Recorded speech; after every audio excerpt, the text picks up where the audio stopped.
रेल्वेच्या धडकेत मादी बिबटचा चनाखा बिटात मृत्यू।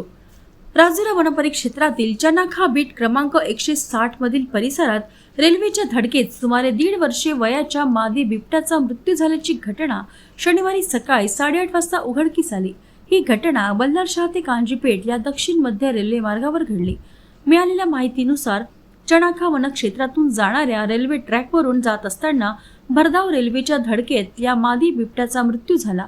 घटनेची माहिती मिळताच वन विभागाच्या पथकाने तात्काळ घटनास्थळी धाव घेत पंचनामा केला। राजुऱ्याचे वनपरिक्षेत्र अधिकारी गजानन इंगळे, राऊंड ऑफिसर बालाजी बिंगेवाड, पशुवैद्यकीय अधिकारी NP तेलंगे यांनी बिबट्याचा मृतदेह ताब्यात घेऊन पुढील तपासासाठी पाठविण्यात आला। पशुवैद्यकीय अधिकाऱ्यांच्या उपस्थितीत शवविच्छेदन करण्यात आले आहे। या घटनेमुळे परिसरात हळहळ व्यक्त केली जात आहे।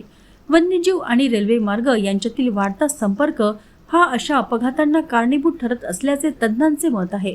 वन्यजीवांच्या सुरक्षिततेसाठी योग्य उपाययोजना करण्याची मागणी नागरिकांकडून होत आहे।